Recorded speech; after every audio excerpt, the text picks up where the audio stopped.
lovelies, welcome back to the Geek Suite. I'm your host, the one and only Kidner Bean, and we're back for another Vlogmas 2019 video. Today's video is going to be a little bit more on the serious side, just because sometimes life is serious, and I wasn't expecting this to be a part of my Vlogmas series, but it's something that happened recently, and I feel I need to talk about it, and where better to rant on the internet than YouTube? So, let's get into it. So, as you may or may not be able to tell by my lack of makeup and hair and general loveliness, I look like crap because I feel like crap. Again. And sometimes that happens in the world of chronic illnesses.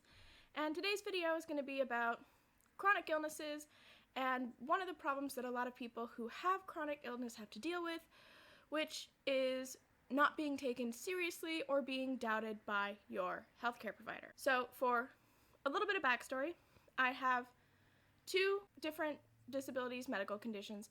One is neurological, and it's called Arnold-Chiari malformation, and just a brief synopsis of that is that with that condition, the brain is larger than the skull, and the cerebellum, which is the base of the brain that controls things like movement and motor functions, goes down a hole at the base of the skull and into the spinal cord, and it compresses the spinal cord and brainstem, and that's where all of your nerves gather at a central point. So depending on which nerves it's compressing or blocking, you'll have a different array of neurological symptoms, the most common being head and neck pain, poor motor functions, poor cognitive skills, numbness and tingling in the extremities, etc., etc., etc. Now, I was diagnosed in junior high with this disorder and then proceeded to have corrective surgery throughout high school, and so I missed a majority of school, did a lot of work from home and then bringing it into campus because they wouldn't let me do independent study, because at my school, independent study was only for pregnant teens, which, like, I'm glad that that was an option for them, but this was clearly one of those circumstances that required it, but because of the way the school policy was drafted, they just were like, no, you have to try and come to school anyways. Anyways, so I'd had corrective surgeries in the early aughts, but there is no cure. These surgeries just go and try to make room for the brain, but because of that, I'm missing the base of my skull. There's a patch in there, but it's not bone. Everything is very precariously balanced, and I have to live a very limited lifestyle. Sorry, my mic gets a little warm. I can't decide whether I'm hot or cold, which is one of those problems when the part of your brain that regulates how your body runs is screwy.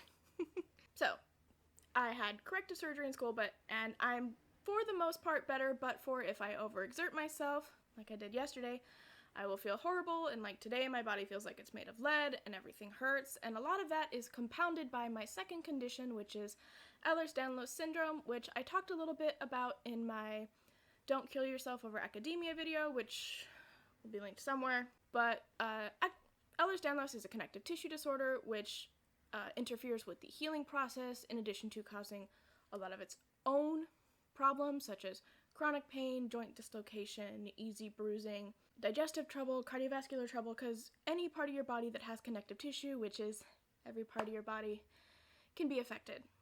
But largely a big concern for people with this condition is cardiovascular issues, because it can cause something called POTS, which stands for, take some Diet Coke while I look up what it stands for.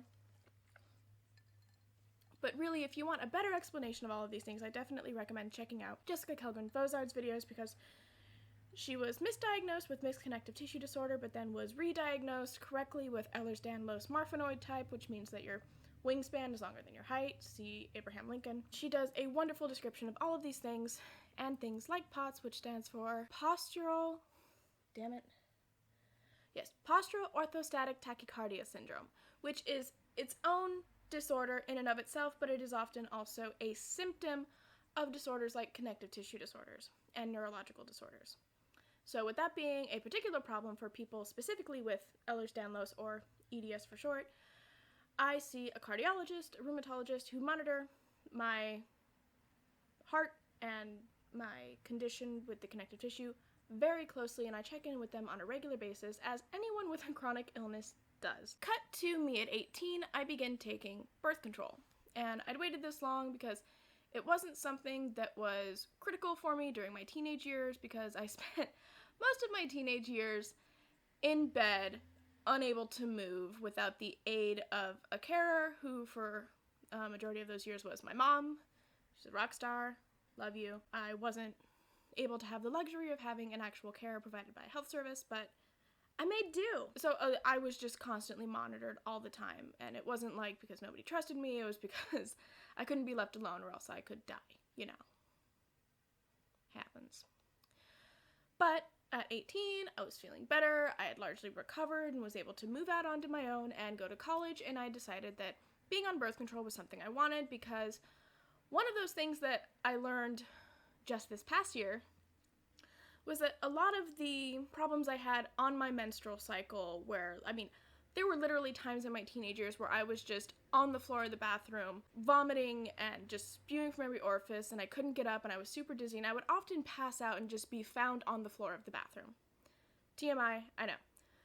Turns out that was an EDS thing, and nobody had bothered to tell me because they either didn't know or didn't think it was relevant because of all the other crazy critical stuff that was going on. But once I realized that was something that could be controlled with birth control pills or the patch, I tried the shots once, but it didn't work out. I immediately went and got consulted, and then went to my local Planned Parenthood because I couldn't afford to pay out of pocket for that. No thank you. So thank you, Planned Parenthood. Not a sponsor, but, they deserve all the help they can get because they help so many people. So I went to Planned Parenthood, and I gave them my entire medical history. The whole first appointment took about half a day, because going through my whole medical history is an extensive experience. And they put me on, birth control pill X. Cut to 10 years later, I go in, for the most part went to one Planned Parenthood in Los Angeles, and then this past year I moved to the other side of Los Angeles, and so I went to the Planned Parenthood that was closer to my new home, because all the Planned Parenthoods in Los Angeles operate under the same basic system, and you can go to any one, they will have your information on file, and you don't need to reapply as a new patient, whereas you would if you maybe went to one outside of the county or outside of the state. I'm talking way more than I was planning to. I'm sorry, you guys. I gotta rehydrate and recaffeinate. Because staying caffeinated and drinking caffeinated beverages like Diet Coke are a way for me to prevent POTS-like symptoms, not unlike Miss Jessica, who I learned that from. Thank you. So, cut to, 10 years later, I'm going in for another refill prescription of a year's worth of pills. I leave the office, and, I don't live a very exciting life, which is the joke I like to make with them, because they ask you a series of questions to see if you're at risk for needing to be tested for various STDs or pregnancy, and regardless of what answers you give, they test you anyway, just in case, because while you may be confident information, the information that your partner gives you or whatever may not be the case. And anyone who visits Planned Parenthood knows, and Planned Parenthood just straight up tells you, like, hey, we're running these tests. If you don't hear from us, that's good news. That means there's nothing. If we call you, that's when there's a problem. So you know that if Planned Parenthood ever calls you, that's not a good sign. So, cut to last week, where I was at my conference, and not 5 minutes before going on for my very first televised press release, I get a call, and it's from a number I recognize from LA, and I'm familiar with it being from a doctor's office, but I can't remember off the top of my head which one because I don't save them. And I answer the phone, and I'm going to read the conversation from my Twitter feed because my memory's not the greatest, and I really want to give you guys this interaction, because the interaction I had with the nurse practitioner on the phone really plays into this condescension and not trusting people with chronic illnesses.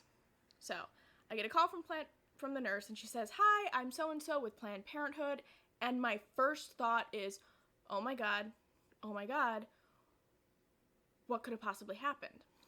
Because I'm not worried that I have, like, maybe an STD, that my partner was cheating on me or something, because I've known my partner for 15 years, and we live together and we both work from home, so we're together 24 hours a day. There's no way. And I know everyone says that, but in addition to just knowing my partner, like I said, we're together about 20 out of 24 hours a day. There's not really an opportunity for him to cheat unless he's literally cheating on me in the living room while I'm asleep in the bedroom, and our walls are paper thin, so no. trusting him aside, I'm like, no, it's not a realistic expectation. So my next thought is, oh my God, am I pregnant? Is this going to be the pregnancy call that I'm completely unprepared for right before I go on television? And so, meanwhile, this is all happening in the span of a couple of seconds while she's introducing herself and saying where she's from. And so, we get to the conversation. Okay, so she introduces herself and I say, hi, nurse, whatever. How can I help you? So, your chart says that you have Chiari. Yes. And that you had surgery for it in 2008. Yes. So, like, you're cured now, right? Well, no. There's no cure. But I am mostly asymptomatic, but for the occasional relapse if I overexert myself. Uh-huh. So you're fine now, right? No, not really. If I'm not careful, I'll end up in relapse. Oh, well, like, what are the symptoms of your relapse? Well, that depends on what nerves get triggered during this relapse, but it's often things like lethargy, cognitive dysfunction, whole body pain, etc., etc. And you have a doctor that you see for this? Yes. Does he know you're on birth control? Let's just ignore the fact that she assumes my doctor is a he. Yes. How long have you been on this pill? Almost a decade. If you'll note in your file, you'll see I started taking this pill in 2010. And you've had no side effects other than the ones you just listed? I didn't list any side effects, but those are the symptoms I experience when I overexert myself for a few days to a few weeks, depending on how much I've overexerted myself. But no, I've had no bad side effects taking this medication. Well, can I have your doctor's name and contact information so I can call him and just verify that he knows you're taking this birth control and is okay with it?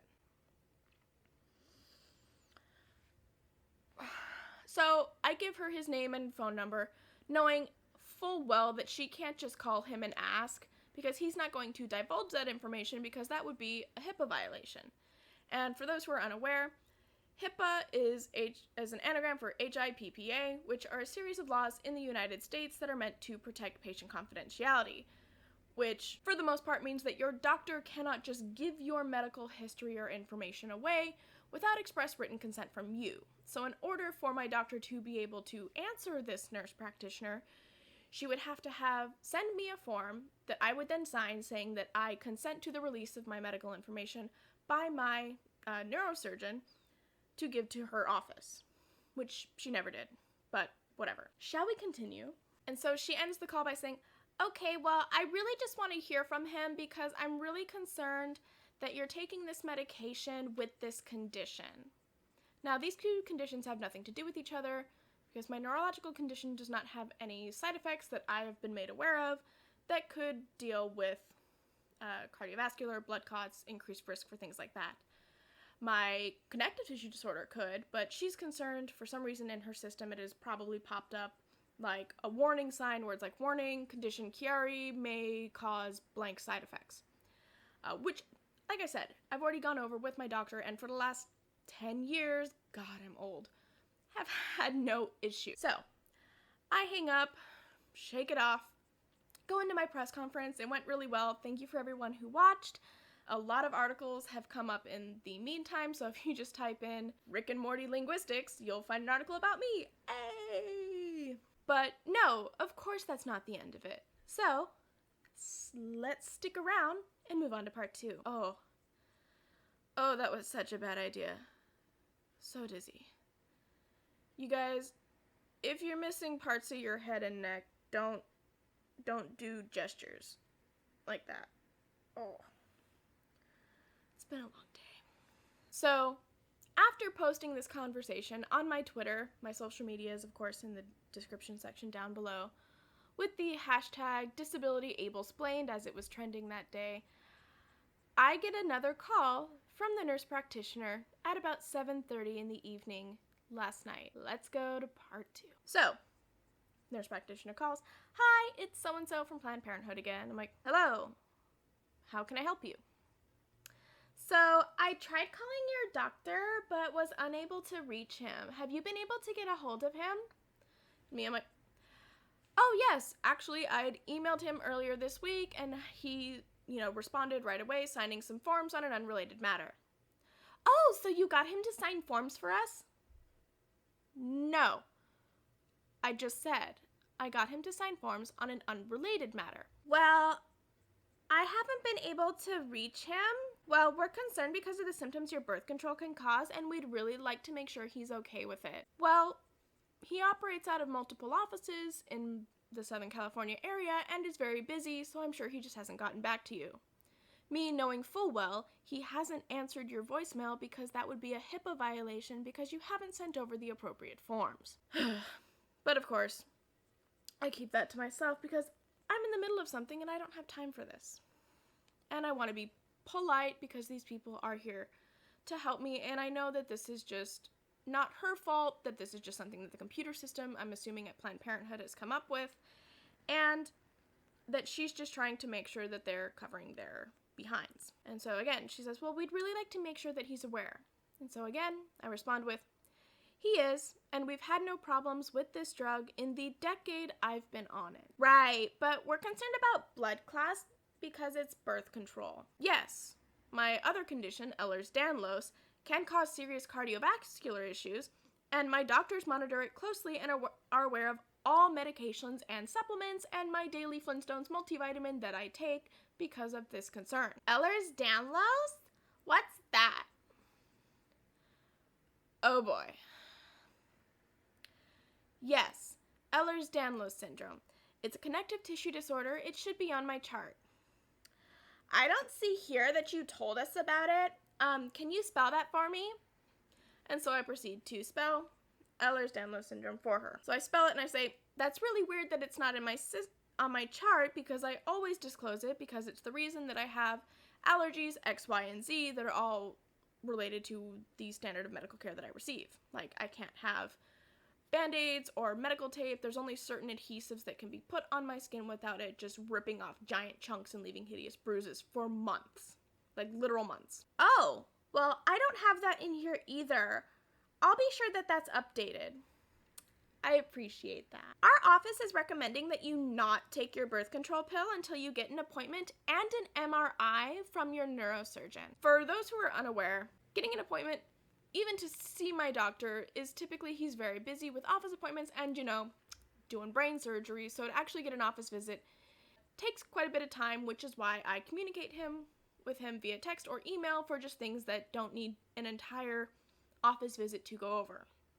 And MRIs in the United States, even with medical insurance, are incredibly expensive and time consuming. And again, appointments have to be made weeks in advance. So all of that aside, and knowing that I've had no problems with this for a decade and all of my doctors are aware, I just simply smile, even though she can't see it, and I say, okay, great, I'll take that under advisement. Knowing there's no way in hell I'm going to stop taking my birth control pill because I don't want kids and I don't want to waste what little money I do have on other methods of contraception. So after telling her I'll take that under advisement, I continue with, in the interim, would you like to speak to my cardiologist or my rheumatologist who's seeing me for condition Y? Condition Y on my Twitter feed being Ehlers-Danlos. And what's that again? It's the connective tissue disorder that affects all the organs of my body because they're all made from connective tissue.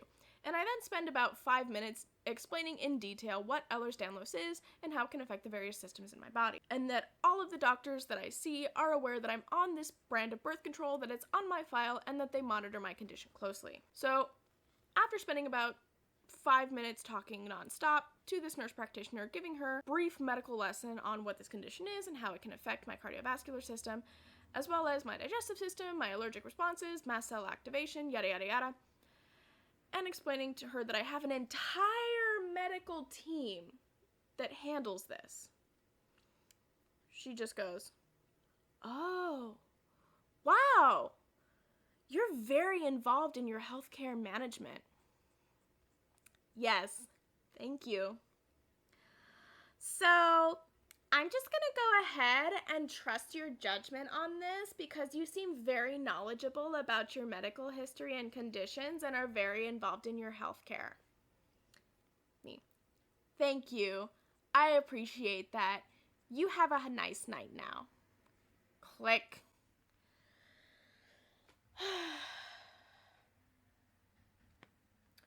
So, that's what having chronic illnesses are like.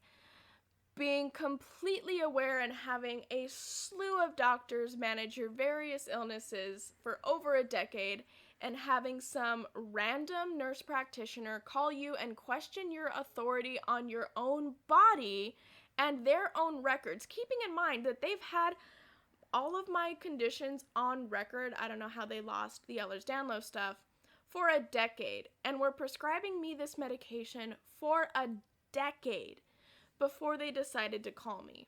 And I'm pretty sure it has to do with me transferring offices, because I'm sure that they made a note in their system at my old Los Angeles office that said, patient has condition X, doctors are aware, and for some reason I guess that just didn't transfer. But just having to be called twice and being condescended to by this nurse who is so sure that she knows more about my healthcare than me when she doesn't even know what my conditions are, how to spell them, and in her defense, ehlers-danlos is difficult to spell, or the fact that I'm seeing all of these doctors and have been managing my own healthcare for the last decade.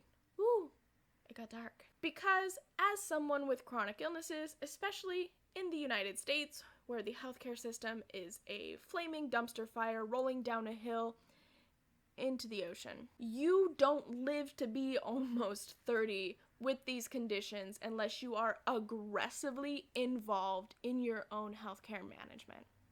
And so this was just one of those things that reminded me of how it can suck sometimes to have these disabilities and to not be taken seriously because you're disabled, because you're a woman, whatever it is. They all compound on each other. And it isn't until you literally school the other person in the medical profession on your disorders that they finally decide to take you seriously. Whew. Thank you so much, my lovelies, for letting me get that off my chest. Be sure to stay tuned for our other Vlogmas videos where I promise not to talk about depressing and aggravating stuff and stick to fun Christmas things. We do definitely have some Harry Potter themed videos coming up and fun stories about how my family practices domestic terrorism for Christmas. So definitely be sure to stay tuned for those videos. And in order to do that, you'll need to hit like and subscribe and ring that notification bell so you don't miss out on any of our wonderful Geek Suite content. Thank you so much, my lovelies, for watching. And thank you to all my patrons, and just another reminder for shameless self-plugging, we are still doing our Vlogmas 2019 Patreon special, where anyone who signs up between now and December 20th, in addition to whatever patron tier benefits you sign up for or upgrade to, you will receive a handwritten holiday or Christmas card from me, the Kidner Bean. My Patreon link is here, and a clickable version will be in the description section down below. Thank you so much, my lovelies, for listening to me rant today, and I will see you all tomorrow.